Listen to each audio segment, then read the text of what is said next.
সেই গংগা তীৰত পৰীক্ষিত মহাৰাজক খুব গুৰুদেৱে কৈছিল, হে ৰাজন পৰীক্ষিত, যে এনেভাৱে এই কলি যুগত যেতিয়া দাপৰৰ শেষত কলি আদ্ৰত কৃষ্ণৰ প্ৰভু ভগৱন্তই সেই কৌৰৱ পাণ্ডৱ যুদ্ধৰ মাধ্যমেই যিসকল দুৰ্জন ৰজা আছিল সকলোকে সংহাৰ কৰি শেষত নিজৰ যদুকুল সংহাৰ কৰি বৈকুণ্ঠলৈ গুচি গ'ল। আৰু যিদিনাখনে কৃষ্ণৰ প্ৰভু ভগৱন্তই বৈকুণ্ঠ প্ৰয়াণ কৰিলে সিদিনাখনৰ পৰাই কলিযুগ আৰম্ভ হ'ল। আৰু এই কলিযুগৰ ৰজাসকল কেনে হ'ব ইতিমধ্যে পাই গৈছে।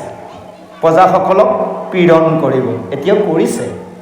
কাৰণ আমি কোনো ৰজাক দুখ নিদিওঁ, মন্ত্ৰী এম এল এক দুখ নিদিওঁ, কাৰণ শাস্ত্ৰ সিদ্ধান্ত, বেদৰ সিদ্ধান্ত। কাইলৈ যদি আপোনালোক এজন ভাল লোকেও যদি ৰাজসিংহাসন পায়, আপোনালোকে সেই কৰ্মতে কৰিব, কাৰণ কলি প্ৰভাৱ।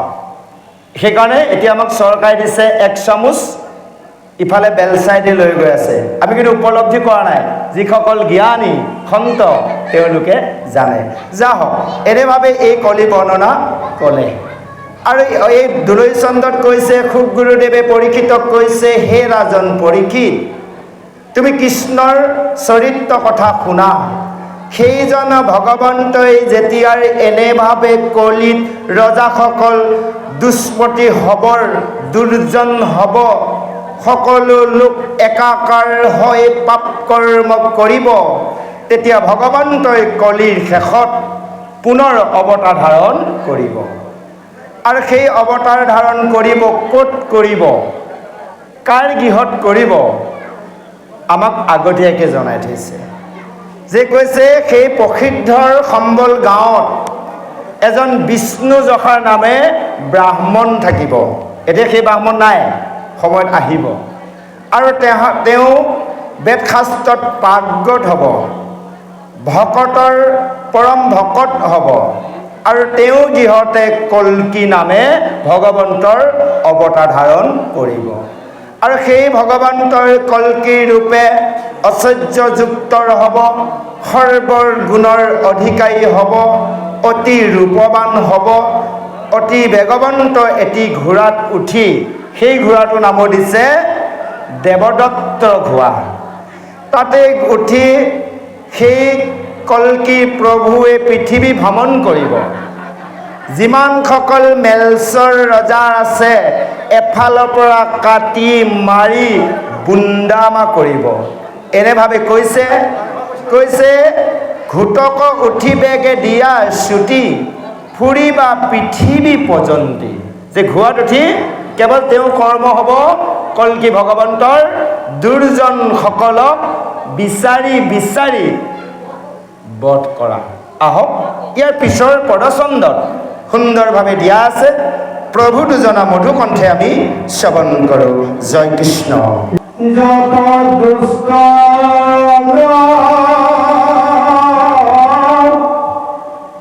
যত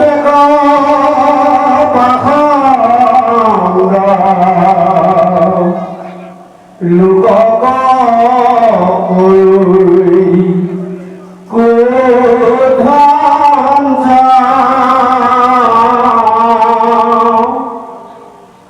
বিচাৰি বিচাৰে কাটিবা মুৰাৰে, নতৰিবা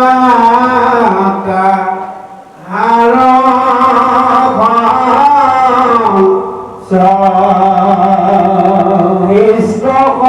সাধি দুষ্ট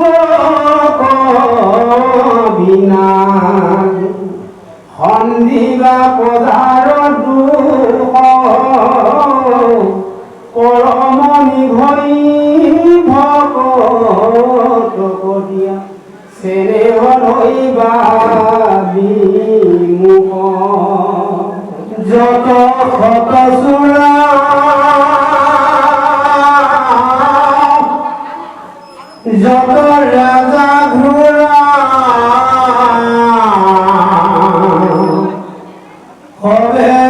যেবে হবে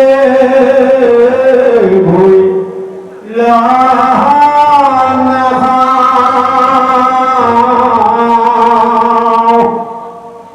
অকল কি করিলা চন্দনা সুগন্ধি বহিবে নাগতা খর পরম পায়া পজা হইবে কনিমল বাসুদেৱ মূৰ্তি হইবে চিন্তিলে তামেশ্বৰ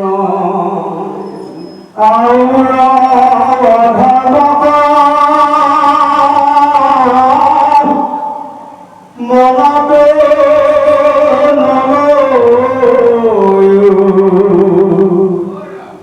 কৰিবে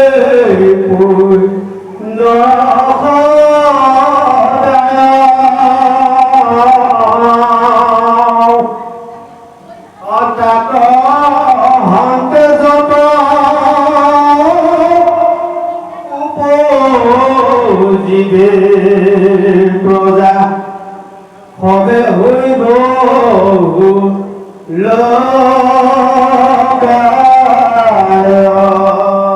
বড় কি কৌশিত পৰম পুণ্য কৰি এহি মতে হৰি পাখণ্ড কৰিবা পৃথিৱী চিৰ নক্ষত্ৰগুণে হইবে প্ৰজাজত নিৰ্মল মন শৰীৰ কামক ধনুভ হবে দূৰ হইব যতে গুণ কলিৰ জয় কৃষ্ণ। পুনৰ পৰীক্ষিত মহাৰাজক খুব গুৰুদেৱে কৈছে, হে ৰাজন পৰীক্ষিত, এনেভাৱে সেইজন কল্কি প্ৰভুৱে যিমান মেলছ ৰজা অৰ্থাৎ মেলছসকলে নিজকে ৰজা বোলাই ফুৰিছে, তীক্ষ্ণৰ তৰোৱাল লৈ বিচাৰি বিচাৰি কাটি খণ্ড খণ্ড কৰিব। আৰু এই পৃথিৱীত কল্কি প্ৰভুৱে কোনো দুষ্ট লোকক থাকিব নিদিব। আৰু এনেভাৱে সেইজন ভগৱন্তই দুষ্টক দমন শান্তক পালন কৰি এনেভাৱে অৱতাৰ ধাৰণ কৰি ধৰ্ম ৰক্ষা কৰিব। আৰু সেইজন কল্কি প্ৰভু ভগৱন্তৰ শৰীৰৰ যি চন্দন সুগন্ধি দ্বাৰাৰ পুণ্যৰ বতাহ বলিব আৰু সমস্ত লোকে পুণ্যৱান হ'ব। বুজি পাইছে? হৰি চন্দন গোন্ধ বুজি পাইছে নাই? বুজি পোৱা? বুজাই দিছোঁ। এজন মানুহৰ দেহৰ পৰা ভাল গোন্ধ ওলায়, বেয়া গোন্ধ ওলায়। এইটো কোৱা নাই এই গৰমত ঘামিলে যে এটা শৰীৰৰ পৰা বেয়া গোন্ধ ওলায়, আমি সেইটো কোৱা নাই। মানুহজনৰ কৰ্মৰ দ্বাৰা ভাল গোন্ধ হ'ব, হয়নে বাৰু? অমুক ভাল দেই, অমুকে কৰা কৰ্মখিনি ভাল, আচলতে আমি তেনে কৰিব লাগে। এই অমুক মানুহ বেয়া দেই, এওঁ কিন্তু কৰ্ম গুণ বেয়া, অৰ্থাৎ এই গোন্ধৰ কথা কৈছে।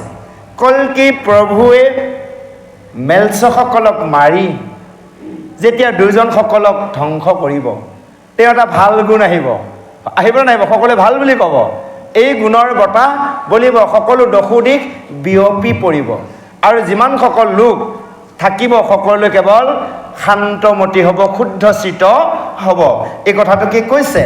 যে সুন্দৰভাৱে কৈছে, তাহান পৰশ পায়া পজাৰ খবৰ হৈবেক নিৰিমল মন বাসুদেৱ মূৰ্তি হৈবেক হৃদিত স্থিতি তেন্তে টানে চৰণ সকলো হৃদয়ত বাসুদেৱ জ্ঞান আহিব আৰু সেই কল্কি প্ৰভু চৰণ চিন্তা কৰিব হয়নে বাৰু এতিয়া এই যে হৃদয়ত আমাৰ এটা সকলোকে চিন্তা শক্তি দিছে তাকে কৈছে চিন্তামণি জন্ম হেৰা হাততে হেৰায় কেনেকৈ চিন্তা শক্তি দিলে বুজাই দিছোঁ আমি পঢ়ু দুজনৰ পৰা অলপ ক্ষমা বিচাৰিছোঁ দুখন আসন হ'লে কিছু কথা কোৱা অলপ অসুবিধা হয় আপোনালোক অলপ দীঘল দীঘল পঢ়িব অসুবিধা নাই যেতিয়াৰ প্ৰভু ভগৱন্তই সৃষ্টি পাতনিত চাৰিমুঠি জীৱৰ বাবে দ্ৰব্য বিতৰণ কৰিছিল সকলো জীৱৰ সেই সভাখনত উপস্থিত হ'ল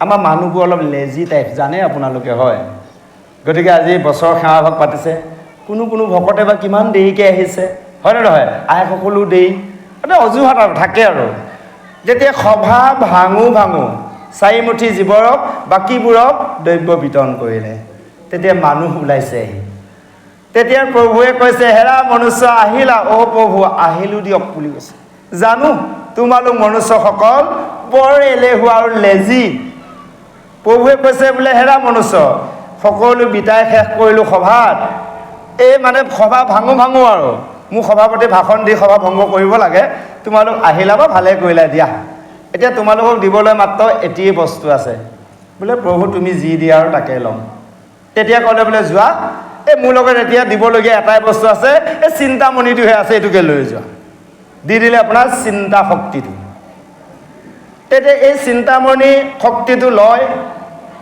মনুষ্য গুচি আহিল আহি থাকোঁতে ভাবিলে এই আমি এই অৰণ্যৰ মাজত ৰ'দে বৰষুণে পৰি থকাতকৈ এই যদি কিছু জংঘল কাটি এই যদি এটা জুপুৰি বনাই লওঁ হয়নে বাৰু আগত কোনো ঘৰ দুৱাৰ নাছিল তেতিয়া এটা জুপুৰি বনোৱা চিন্তা আহি গ'ল তাৰপিছত এনেভাৱে কিছু এই জুপুৰি বনোৱাৰ পিছত ভাবিলে এই আমি দেখোন মনুষ্যবোৰ এনেভাৱে উলংগ হৈ থাকোঁ হয়নে বাৰু আমাক গুপ্তংগ ঢাকিব পৰা কিবা ব্যৱস্থা নাই নেকি চিন্তা কৰি কি ব্যৱহাৰ কৰিলে জানে বলকল মানে গছৰ বাকলি আজিকালি ল'ৰা ছোৱালী পঢ়িব নাপায় আমি পঢ়িছোঁ আপোনালোকে পঢ়িছে বাৰু তেতিয়া এই বলকল ব্যৱহাৰ কৰিলে তাৰপিছত আকৌ ভাবিলে যে আমি কেঁচাই বস্তুবোৰ খাওঁ হয়নে বাৰু ইয়াক কিবা বেলেগ ব্যৱস্থা নাই নেকি তেতিয়া তেওঁলোকে পাথৰে ঘৰখন কৰি জুই সৃষ্টি কৰিলে এয়া হ'ল চিন্তাৰ শক্তি দ্বাৰা কৈছে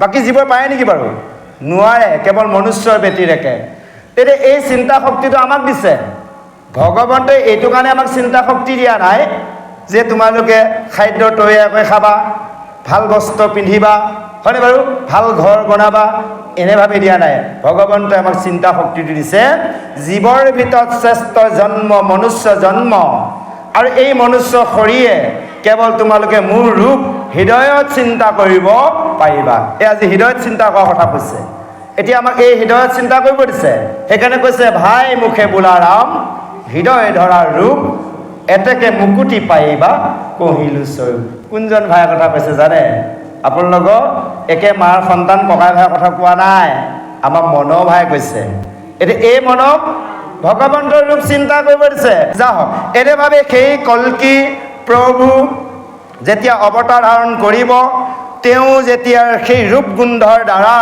সকলোবোৰ পুণ্যৱান হ'ব আৰু ইয়াৰ পিছতে সত্য যুগ আৰম্ভ হ'ব অৰ্থাৎ কলি শেষত কল্কি অৱতাৰ কলি যুগ শেষ হৈ যাব সত্য যুগ যেতিয়া আৰম্ভ হ'ব সত্য যুগৰ লোকসকল স্থূলশয়ী হ'ব ওখ ডাঙৰ হ'ব আৰু তেওঁলোক সকলো শুদ্ধৰমতি হ'ব আৰু সত্য শৌচ ক্ষমা দয়া ধৰ্ম চাৰিখুটি ৰক্ষাৰ কৰিব আৰু কৈছে শুদ্ধ সত্ৰৰ গুণে হৈবে পজাৰ যতৰ নিৰ্মল মনৰ খৰি কাম ক্ৰোধ লোভ সবে দূৰ হৈব যতেক গুণৰ কলি যিমানবোৰ কলিৰ গুণ আছিল সকলো নাশ হৈ যাব কাম ক্ৰোধ লোভ মোহ সকলো তেওঁলোকৰ লগত নেথাকিব সেইকাৰণে চাওক এই ঘূৰ কলি যুগত আপোনালোক আমি সমস্তই যি কৰ্মই নকৰোঁ খুব সাৱধানে কৰিব লাগিব কিয় জানে? কলি যুগৰ পৰা কলি পোৱা হাত সাৰিবলৈ। যাহক গুৰু সমস্ত মাতৃ সমস্তৰ এনেভাৱে সুন্দৰভাৱে ধৰ্ম চাৰি খুটি সত্য যুগত ৰক্ষা হ'ব, এই কথা উল্লেখিত কৰিছে। যেতিয়া সত্য যুগ আৰম্ভ হ'ব, তেতিয়া দুটা বংশই পৃথিৱীত সৃষ্টি পাতনি কৰিব। সেই কৈছে সূৰ্যৰ বংশ আৰু চন্দ্ৰ বংশ। এই যে পৃথিৱীত তিনিটা বংশৰ প্ৰৱৃত্তি আছে, তাৰে আমি কোন বংশ বাৰু? আপোনালোক কোন বংশ বাৰু জানে? আইসকল জানেনে? চৰকাৰে যে কি বিচাৰিছিল? গোটেই পৰিয়ালবৰ্গ উলিয়াব লগাইছিল, মানে ককা আজো ককা হয় লিখিত এটা বিচাৰিছিল যেতিয়া এনঅ'চি, হয়নে বাৰু? এতিয়া কথা হ'ল কি, আমি কোন বংশ মানুহ? তিনিটা বংশই আছে। সেই কৈছে চন্দ্ৰ বংশ আৰু সূৰ্য বংশই পৃথিৱীত সত্য যুগত সৃষ্টি আৰম্ভ কৰিব। চন্দ্ৰৰ বংশ হৈছে কৃষ্ণ, সূৰ্য বংশ হৈছে ৰামচন্দ্ৰ। আপোনালোক আমি কাৰ বংশ? মুনুৰ বংশ। হয়, আমি মানুহবোৰ হৈছোঁ মুনু বংশ।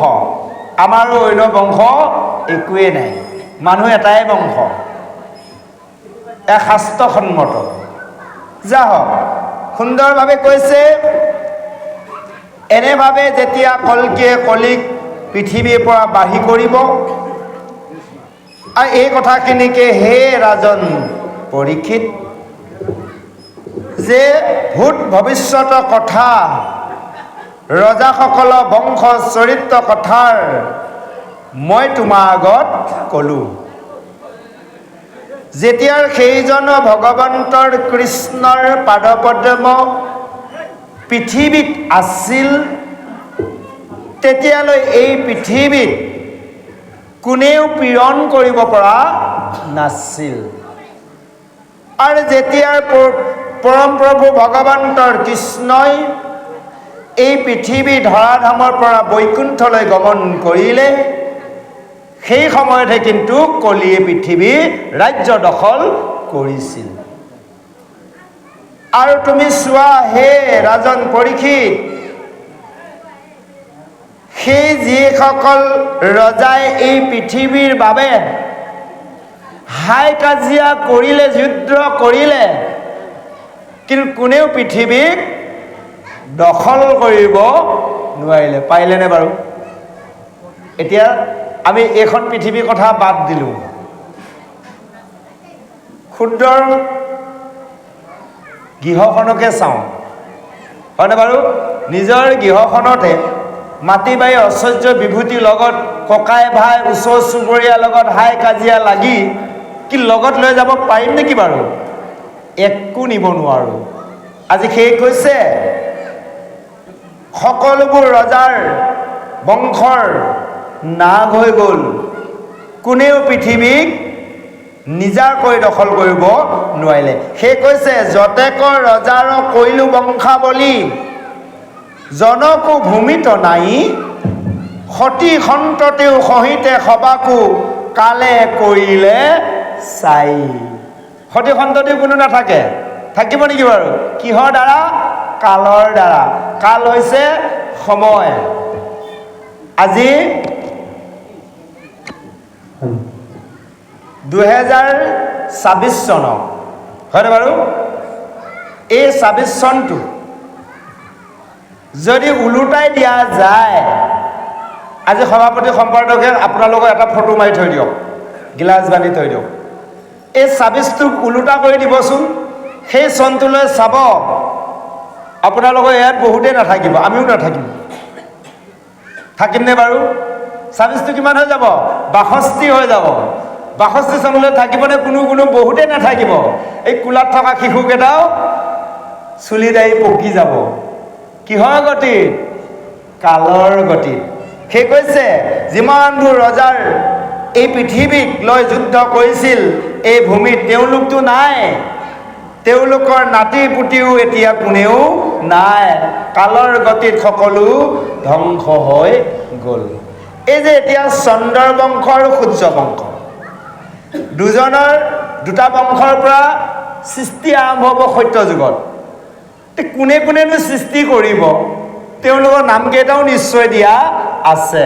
আহকচোন বাৰু পিছৰ পদত প্ৰভু দুজনা কণ্ঠে নামকেইটা আমি বিচাৰি চাওঁ। জয় কৃষ্ণ।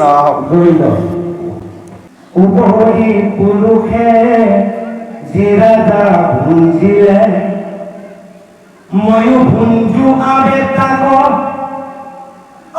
মোৰ পুত্ৰ নাতি কিমতে ভঞ্জিবে, দিনে ৰাত্ৰি চিন্তে আকৌ মলমূত্ৰময় শৰীৰ নবিয়া, মূৰ বুলি মৰে অজত পৰিমাৰ শৰীৰ সৰ্বস্ব, দিলেকে অন্ত হৰে কৰিয়া মনত সমস্তে নিপতি, দেখা দেখি কইল মহি আর ঘরে ঘরে কালে উড়ুয়াইল অইল, কথা মাত সে রহি হেন সাগরিতু জীবন কলাগি, ওরে বন্ধু লক্ষ্মী পতি অমৃত দেবী মরে বৃক্ষ ভুঞ্জি, অকিনু মতি। জয় কৃষ্ণ।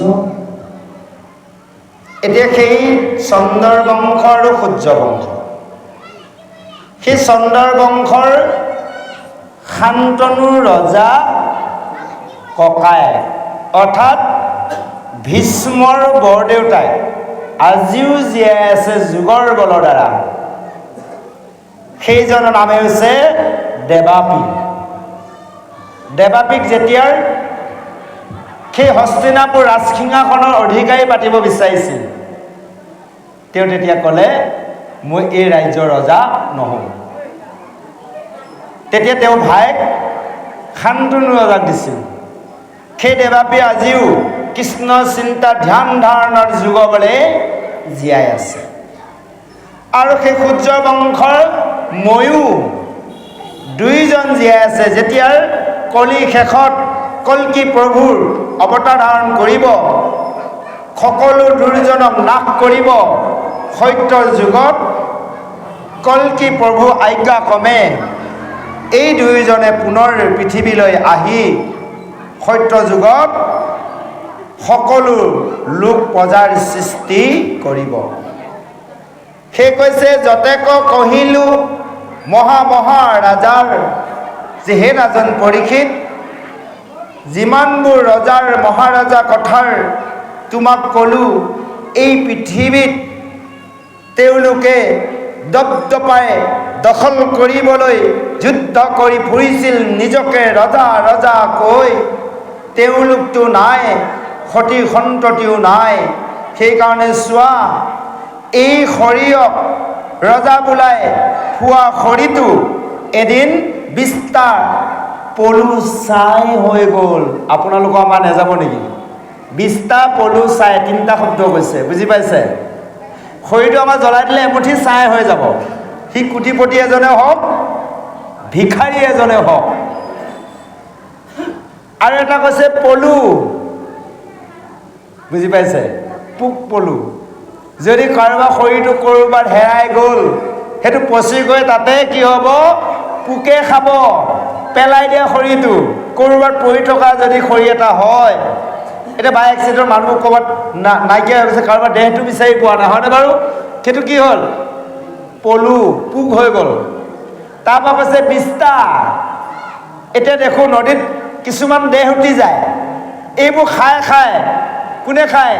কি কাউৰী, শগুন, এইবোৰে পক্ষীয়ে খাই কি কৰিব বিস্তা তেওঁলোকে কি কৰিব বিস্তাই এৰি দিব পেটলৈ নি বুজি পালে এই দেহটোক লৈ কেতিয়াও গৌৰৱ নকৰিবা কাক কৈছে আপোনালোক আমাৰ সমস্তক কৈছে সেইকাৰণে কৈছে চোৱা সেইকাৰণে কৈছে তাহাৰে নিমিত্তে প্ৰাণী দুহ কৰি মৰি নৰকক যায় সেইকাৰণে মোৰ কৈ আমাৰ কৈ বিচাৰি আমি কি কৰিছো জীৱসমূহক হিংসা কৰিছো আৰু অৱশেষত অন্তিম সময়ত নৰকত যাব লাগে এতিয়া নৰক বা ক'ত আছে হয় আমাৰ বহু লোকে ভাবে ইয়াতে নৰক ইয়াতে স্বৰ্গ ইয়াতে বৈকুণ্ঠ যদি ইয়াতে নৰক স্বৰ্গ বৈকুণ্ঠ আছে ভাগৱতৰ বেদে কিয় লিখিছে বৈকুণ্ঠ এখন হয় নে নহয় বাৰু গতিকে আমাৰ সাত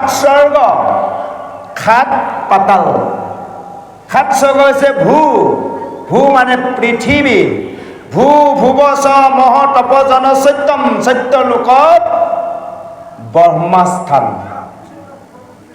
তাৰ অকণমান ওপৰতে আছে শিৱৰ লোক তাৰ ওপৰত আছে ব্ৰহ্মাণ্ড বাহিৰত কৃষ্ণনগৰ ব্ৰহ্মাণ্ড বাজকশিত কৃষ্ণৰ নগৰ সুৰা সুৰণৰ কৰে সেৱ এয়া হ'লে সাত স্বৰ্গৰ ওপৰত বৈকুণ্ঠ এয়া যে বৈকুণ্ঠৰ সদৃশ আজি যে আমি সাধু সংগ কৰিলোঁ এয়া বৈকুণ্ঠৰ সদৃশ এয়া আমাৰ কি জানে আখৰা মঞ্চ বৈকুণ্ঠত কোনো জন্ম নাই মৃত্যু নাই ভোক নাই পিয়াহ নাই কাম নাই কোধ নাই লোভ নাই মোহ নাই গতিকে এই সাধুসংগত যদি আমি এই সমস্তৰ দমন কৰিব পাৰিছোঁ তেনেহ'লে বৈকুণ্ঠত যোৱা আমি টিকটটো কনফাৰ্ম কৰিব পাৰিম এই কথাখিনিকে আমাক সুন্দৰভাৱে কৈছে সেইকাৰণে যদি আমি এই জীৱসমূহক দুআচৰণ কৰি এই পৃথিৱীত কৰ্ম কৰোঁ তেতিয়া অন্তিম সময়ত মৰাৰ পিছত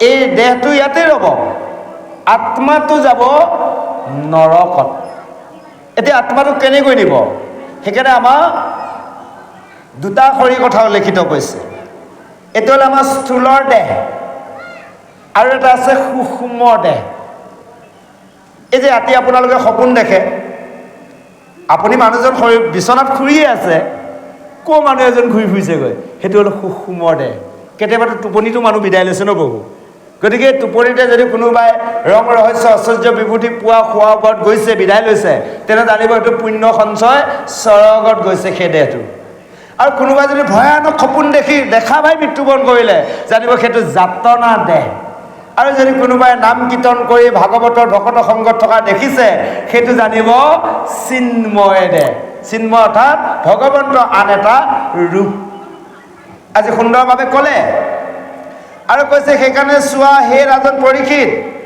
এই উপৰি পুৰুষসকলে যি ৰাজ্য ভোগ কৰিছে তাকেই ভোগ কৰোঁ বুলি পুত্ৰ নাতিসকলেও লাগি মৰিছে আমি মৰিছোঁ নে নাই দেউতাহঁতে কৰি গৈছে এইখিনি আমি নকৰিম নেকি দেউতা মাটি সম্পত্তি হয় দেউতা ঐশ্বৰ্য বিভূতি আমাক লাগিব লাগিব আছে থাকক তাক আমি দেউতাই যেনেভাৱে আমাক ওচৰত গোটাই থৈ গৈছে আমিও যাতে ৰাখি তেনেভাৱে পুত্ৰ নাতিক গোটাই দি যাব পাৰোঁ কাৰোকো হিংসা কৰি নহয় আৰু কৈছে চোৱা এইটো কৈছে এটা মলমূত্ৰ শৰীৰ তাকেই মোৰ বুলি সকলোৱে কি কৈছে হাই কাজিয়া লাগিছে এই দেহটো আমাৰ মলমূত্ৰই ভৰি আছে আপোনালোকে জানে এতিয়া গৰমৰ দিন অকণমান সময় ঘামি দিয়াৰ লগে লগে কি দুৰ্গোন্ধ নিজৰ গা গোন্ধ নিজে সহ্য কৰিব নোৱাৰোঁ তাৰমানে কিয় জানে এই যে ভৰাই আছোঁ ৰাতিপুৱাৰ পৰা ৰাতিলৈকে ক'লৈ গৈছে এইবিলাক হয়নে বাৰু আমাৰ ভিতৰত যে সোমাই আছোঁ আমি মাছ মঙহৰ কথা নকওঁ আপোনালোকে চিৰা মিঠৈ দৈ উলিয়াওক অকণমান সময় যদি ক'ৰবাত পেলাই থৈ দিয়ে তেওঁৰ দুৰ্গোন্ধ এটা ওলায় তাৰ পৰাই ভাল বস্তুখিনি দুৰ্গোন্ধ ওলায় এই যে আমি পেটত ভৰাই আছোঁ কিমান গেলা পচা দুৰ্গোন্ধ পেটত লৈ আছোঁ তাকো আকৌ ভগৱানে ভাল কাম এটা কৰিলে গম পায় নে নাপায় আমাৰ এটা ডাষ্টবিন দি দিলে ভিতৰত তাত জমা হৈ আছে এই ডাষ্টবিনটো যেতিয়া ভৰি যাব তেতিয়া এজন মানুহে লেট্ৰিনলৈ দৌৰিব তাত ডাষ্টবিন ফুল হৈ গ'ল অজৰাতে আহিব লাগিব হয় নহ'লে আকৌ সোমোৱাব ক'ত এয়া পিছত সোমোৱাই দিয়াখিনি তাত জমা হ'ব লাগিব নহয় লাহে লাহে পাকস্থলীত গৈ জমা হ'ব লাগিবতো গতিকে তাৰমানে ভগৱানে ইমান ধুনীয়া কাম এটা কৰিলে এটা সহজ কৰি দিলে ডাষ্টবিন চাওক সেইকাৰণে কৈছে বিশ্বামূত্ৰ সৰি লভিয়া মূৰ বুলি মৰে যত পৰিবাৰ সৰি সৰ্বস্ব তিলেকে অন্তকে হৰে। যে যিমান আমাৰ এইটো বিশ্বামূত্ৰ সৰিয়ক যিমান আমাৰ পৰিয়াল আছে যি আমি মোৰ কৰি আছোঁ সকলোকে এদিন কালে লৈ যাব। এয়া বোলে মোৰ ল'ৰা, এয়া মোৰ স্বামী, এয়া মোৰ ভাজ্যা, এয়া মোৰ ছোৱালী, এয়া মোৰ নাতি। যদি নিজৰ আপোনে হয় বিপদৰ সময়ত কিয় ৰাখিব নোৱাৰে? পায়নে বাৰু ৰাখিবলৈ? কেতিয়াও নোৱাৰে। এই পৃথিৱীত এজনৰ বাহিৰে দ্বিতীয়জন নাই আপোনালোক আমাৰ বাবে দেহ এৰি দিব পৰা। স্বামী মৃত্যু সময়তো ভাজ্যাই কেতিয়াও দেহ প্ৰাণ ত্যাগ নকৰে, দেহ এৰি নিদিয়ে। ভাজ্যাৰ মৃত্যু হ'লেও স্বামীয়ে এৰি নিদিয়ে।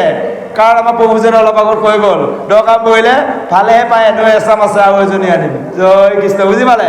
আকৌ অকণমান বয়স থকা যদি হয় আইসকলৰ ভিতৰত গ'ল আৰু যেনে তেনে এবছৰ পাৰ কৰোঁ সমাজৰ চকুত দেখায়। এবছৰ পিছত আছে নহয় তেওঁ থকা অৱস্থাতে লিংলাং চলি আছিল আৰু যামেই আৰু পৰি আছে। তাতে যদি আকৌ কোনোবাই খুটুক খাটাককৈ কথাটো উলিয়ালে সিদ্ধান্ত লৈ যা বছৰলৈ বাটে নাচাওঁ আৰু যামেই আজি আৰু। তেতিয়া কোনোবাই যদি কয় হেই তই ভুল কৰিলি নহয়, মিছাতে বদনাম উলিয়ালে আকৌ সেইকাৰণে আহিলোঁ। আৰু যদি আগৰ পৰা একো নাথাকে যাব পাৰিব নেকি, নিব পাৰিব নেকি? কোনোবাই যাওঁ বুলি ক'লে কেতিয়াও নোৱাৰে। সেইকাৰণে কৈছে চোৱা এই সকলোবোৰ সৰ্বস্বৰ গুচি যাব, কিন্তু যদি আমি এজনক নিজৰ আপোন বুলি ভাবোঁ তেওঁ আমাৰ বাবে দেহ এৰি দিয়ে। সেইজন হৈছে পৰম প্ৰভু ভগৱন্ত। কৈছে মুহুৰ চৰণ চিন্তে যিটো জন মুহুৰ স্বৰূপ পায় হুইয়া পাৰিষদৰ থাকেই বৈকুণ্ঠত তাহাৰ জন্ম মৃত্যু নাই। সেইজনকে আমি চিন্তা কৰিব লাগে। সেইবিলাকৰ বিষয় এৰিব দিয়া নাই, বিষয় থাকিয়েই চিন্তা কৰক, হয়নে বাৰু? এই কথাটোকে সুন্দৰভাৱে কৈছে। শেষত কৈছে কৰিয়া মমত সমস্ত নিপতি। এই যে মৰম চেনেহৰ মাজে এই নিপতিয়ে পৃথিৱীক যি চিন্তা কৰিলে সকলো পৃথিৱীক এৰি গুচি যাব লগা হ'ল। হেন চাৰ ইটো জীৱনক লাগি এৰয় বন্ধু লক্ষ্মীপতি অমৃতকতে যি মৰে বিষ ভঞ্জি কিনো মহামূঢ়মতি। সেইকাৰণে কৈছে চোৱা, কৈছে এইটো জীৱন পায় এই সবা বিষয়ৰ বিষয়ত পৰি কেৱল ভগৱন্ত বিষ্ণু মায়াৰ মগ্ন হয় অজ্ঞানত থাকি লক্ষ্মীপতি ভগৱন্ত যিজনে মূল বন্ধু তাকো পাহৰি গ'ল। তাকে কৈছে হাতৰ অমৃত তেজি বিষ পান কৰা বুলি কৈছে। এতিয়া হাতৰ অমৃত মানে কি? নাম, ভগৱন্ত নাম। আমি বিশ্ব ব্ৰহ্মাণ্ডত বিচাৰিব নেলাগে। সেই নাম আমাৰ প্ৰত্যেকৰ নিজা নিজা লগতে আছে। আছে নাই বাৰু? নাম আমাৰ হৃদয়ত আছে। নাম কিন্তু মুখত নোলায়। কিয় নোলায়? নাম আছে থালি ভৰি, মোৰ ভকত আছে বহি, হয় না? মুখে নোলায় নাম, পাপে আছে বেহি। এই যে পাপ কৰ্মবোৰ কৰি থাকোঁ নাম নোলায়।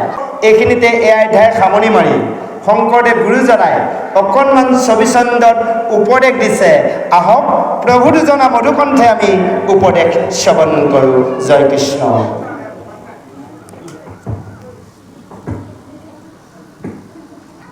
পুত্ৰপত্নী বিদ্ৰকায় সৈন্যক সপোন প্ৰায় আগতে যি চিন্তা চক্ৰ পানী পৰলোক বন্ধু হৰি তাহাকে অনাদৰি মৰু আহি জগ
প্ৰকৃত নিৰন্তৰে পুৰা নাম নাম জয় কৃষ্ণ হৰি ৰাম জয় কৃষ্ণ এই গুৰু সমস্ত ৰাজনীতি সমস্ত এই উপদেশত আজি শংকৰদেৱ গুৰুজনাই কৈছে সেই সভাসদৰ লোক সমস্তৰ এই মহাৰ ভাগৱত যি পদ সকলোৱে শ্ৰৱণ কৰা আৰু দেখিছা এই ৰজাসকলৰ কি অৱস্থা সেইসকল ডাঙৰ ডাঙৰ ৰজাৰ যি গতি হ'ল যে সামান্যৰ মনুষ্যসকলৰ কথা কৈ শেষ কৰিব নোৱাৰে সেইকাৰণে পুত্ৰ পত্নী ধন এই দেহ কেৱল সপোনৰ প্ৰায় সপোনত আমি কিবা বস্তু পালোঁ খা পাই চালোঁ একোৱেই নাই আছেনে বাৰু পায়নে বাৰু কেতিয়াও নাপায় তদনুৰূপ আমাৰ ধন পুত্ৰ পত্নী এই দেহটো সপোনৰ দৰে এই আছে এই নাই কোন মুহূৰ্তত নাশ হ'ব কোনেও নাজানে আপোনালোকে ক'ব পাৰিব নেকি বাৰু যে মোৰ অমুক দিনাখন মৃত্যু হ'ব কোনেও নাজানে মৃত্যুৰ কথা কেৱল দুজনে জানিছিল এজন হৈছে আজি যাৰ কথা পাতি আছোঁ পৰীক্ষিত যাৰ বাবে আমি ভাগৱত পাইছোঁ তেওঁ জানিছিল 7 দিনত তেওঁ মৃত্যু হ'ব 7 দিনৰ ভিতৰত নহয় 7 দিনৰ শেষত সেই পৰীক্ষিতে ভয় খাইছিল যেতিয়া শুকে কৈ আছিল ভাগৱতৰ কথা আৰম্ভ কৰিছিল তেতিয়া ভয় খাইছিল কিয় ভয় খাইছিল জানে তেওঁ এটা কথাই জানিছিল যে মৃত্যু সময়ত যিজন মনুষ্যই যাক দেখি যাৰ কথা ভাবি যাৰ নাম লৈ মৃত্যুবৰণ কৰিব তেওঁ সেই ৰূপটোকে বোলে পায় তেতিয়া পৰীক্ষিতে ভাবিছিল মোকতো সেই সৰ্পই দংশন কৰিব আৰু মই মৃত্যু সময়ত সৰ্পক দেখা পাম মোৰ জন্মটো সৰ্পলৈ যাব তেতিয়া এই ভয় খোৱাত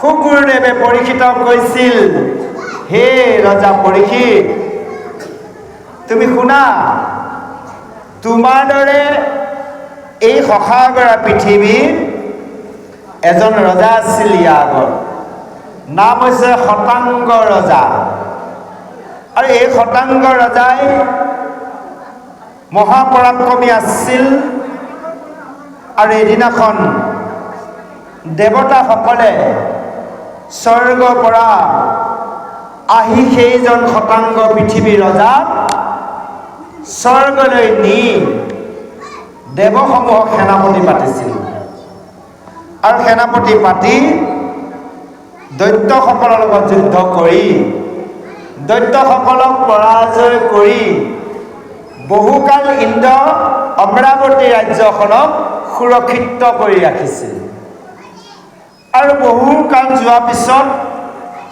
এদিন দেৱৰাজ ইন্দ্ৰই শতাংগ ৰজাক ক'লে হে ৰজা শতাংগ তুমি আমাক যথেষ্ট সহায় কৰিলা তোমাৰো মধ্যভূমিত এখন নিজা ৰাজ্য আছে গতিকে তুমি তোমাৰ ৰাজ্যলৈ যোৱা আমাক যি সহায় কৰিলা তাৰ বাবে তুমি আমাৰ দেৱসমূহৰ পৰা কি লাগে লৈ যোৱা তেতিয়া লগে লগে সেইজন শতাংগ ৰজাই দেৱগুৰু বৃহস্পতিক কৈছিল হে গুৰুদেৱ তুমি মোৰ আয়ুটো চাই দিয়া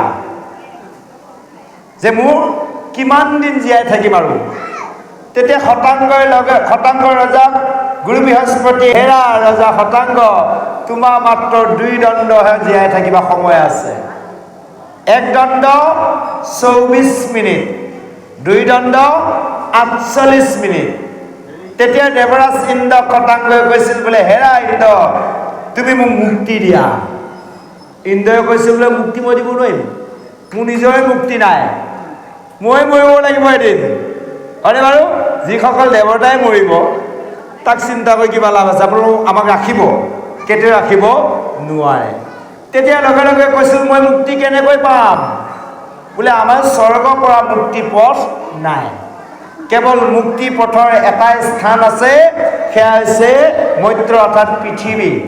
তুমি পৃথিৱীলৈ যোৱা, সেইজন পৰম প্ৰভু ভগৱন্তক চিন্তা কৰা, তেহে তুমি মুক্তি পাবা। লগে লগে নিমিষতে স্বৰ্গৰ পৰা আহি মৈত্ৰত শতাংগই নিজৰ পুত্ৰক ৰাজ্যভাৰ অৰ্পণ কৰি কেৱল 2 দণ্ডত ভগৱন্তক চিন্তা কৰি গতি সাধন কৰিলে। হে ৰাজা পৰীক্ষিত, শতাংগ ৰজাই যদি 2 দণ্ড 48 মিনিটত গতি ল'ব পাৰে, তুমি 7 দিন জীয়াই থাকিবা, কিয় ভয় খাইছা? আপোনালোক আমি কৰ্তৰ 7 দিন জীয়াই আছো আৰু থাকিমো, ভয় খাবই নালাগে। কেৱল কৃষ্ণ চৰণত একান্তভাৱে শৰণ লওক। সকলোৱে কৃষ্ণ ভজক, কৃষ্ণ ব্যতিয়েকে অন্য কথা নেপাতিব। সকলোতে খাওঁতে বহুতে উঠোতে বহুতে শয়নে সপোনে হাঁচিয়ে হেকতে পিছলোতে উজলোতে কেৱল কৃষ্ণ নামকে লওক। তাৰ লাভ কেনেকুৱা হ'ব জানে? এই যেনেকৈ কমাৰশালীটো আপোনালোকে দা কটাৰী প্ৰভুসকলে গঢ়াইছে, হয়, এই যেতিয়া কমাৰশালী জুইত লোহা সুমুৱাই দি থব, তেতিয়া বিচি থাকিব, কি হৈ যায়? লোহাডাল জুই হৈ যায়, লাল হৈ যায়, হয়নে নহয়? যদি এজন ভকতে, এগৰাকী আই যদি কৃষ্ণ কৃষ্ণ কৰিয়ে থাকে সদায়, তেতিয়া দেখোন কি হৈ যাব কওকচোন বাৰু? লোহাডাল যদি জুই থাকোঁতে জুই হৈ যায়, আপোনালোকে যদি কৃষ্ণ কৃষ্ণ কৰিয়ে থাকে, কি হৈ যাব কওক? কৃষ্ণ হৈ যাব, হয়নে বাৰু? গতিকে এই চিন্তা আমি কৰিব লাগিব। সেইকাৰণে একান্ত ভক্তসকলে কৃষ্ণ আনটো ৰূপ পায়, চিন্ময় শৰীৰ কৃষ্ণ ৰূপটো কৃষ্ণ হৈ যায়গৈ, বৈকুণ্ঠত চতুৰ্ভুজ ৰূপত থাকে। এই কামনা সকলোৱে কৰক। আজি শংকৰদেৱ গুৰুজনাই কৈছে, হে কৃষ্ণ, তুমি হৈছে আমাৰ প্ৰাণৰ নাথ, আৰু তোমাৰ চৰণত মই শৰণাপন্ন হৈছোঁ। মই মহাপাপীক তুমি গতি দিয়া, আৰু কৰ্ম যি কৰিলোঁ, হে প্ৰভু তুমি মোক এইবোৰ দুখ ক্ষমা কৰা, আৰু তুমি মোক কেতিয়াও নেৰিবা। কাক কৈছে? ভগৱন্তক। যে আমিও ভগৱন্তক এনেভাৱে ক'ব লাগিব, প্ৰভু যাতে এই বিষয়ৰ সংসাৰত তোমাৰ মায়াৰ বশৱৰ্তী হয়। হে প্ৰভু, আমি যি কৰ্ম কৰিলোঁ, ইয়াৰ দ্বাৰা যদি প্ৰভু মোক কৰ্মফলৰ দ্বাৰা মই যি ইউনিতে জন্ম লাভ নকৰোঁ, যাতে প্ৰভু তোমাৰ চৰণ সেৱা কৰা, তোমাৰ ভকত সেৱা কৰা সুবিধা পাওঁ। ক'লৈ দিব জন্ম? কিবা কাৰণত মনুষ্য জন্ম হ'ব লগা হ'লেও ডাঙৰ ভকত কৰি দিব, আৰু নিদিলেতো তাইক বৈকুণ্ঠত লৈ যাব। সেইকাৰণে কৈছে, এইখিনিকে মোক কৃপা কৰা, আৰু সুখে দুখে যাতে সদায় তোমাৰ নাম মোৰ মুখত থাকে, তোমাৰ গুণৰ নাম ল'ব পাৰোঁ। এতিয়া চাওক, শংকৰদেৱ গুৰুজনাই দাসৰো দাসত্ব সেৱা লৈছে, ভিতৰো ভিত্ৰ। আমি আকৌ ভকততকৈ ডাঙৰহে হ'ব বিচাৰোঁ, জয় কৃষ্ণ, বুজি পালে? কেতিয়াও হ'ব নিবিচাৰোঁ নহয়। সমাজে যদি মেধি নামাচাৰ্য পাঠাচাৰ্য আচাৰ্য দায়িত্ব দিলে, ইচ পায় কিহে আৰু, মই নহ'লে সমাজে নচলে, হয়, আহি গ'ল ডাঙৰ ডাঙৰ কথা। গতিকে এইটো ভাৱনা কোনেও নল'ব। যদি কাৰোবাৰ আছে, লাহে লাহে ত্যাগ দিব, কাৰণ একেদিনাখনে আমি সকলো ত্যাগী হ'ব নোৱাৰোঁ দেই প্ৰভু। আমি লাহে লাহে ত্যাগ দিব লাগিব, কাৰণ আমি এপদ এপদকৈ এৰিব লাগিব। জন্ম হৈ প্ৰথমে কান্দিব শিকিলোঁ, হয়, তাৰপিছতে মায়ে আমাক স্তন খোৱালে, তাৰপিছতে আমাক লাহে লাহে, হয়নে বাৰু, বাকী সকলৰ পৰিচয় কৰালে, এয়া বোলে তোমাৰ দেউতা, হয়নে বাৰু, এয়া মাহী, এয়া মামা, এয়া খোৱা, এয়া বা দাদা, শিকালে। আমি লাহে লাহে শিকিছোঁ। তদনুৰূপ ভকতি দিশলৈ আহোঁতে আমি লাহে লাহে সাধুসংগত আৰু শাস্ত্ৰৰ গুৰু আৰু নিজৰ যিজন গুৰু, পিতৃ মাতৃ গুৰু, সমস্ত গুৰুক শ্ৰদ্ধা কৰি লাহে লাহে আমি জ্ঞান লৈ অজ্ঞানবোৰ নাশ কৰিব লাগিব।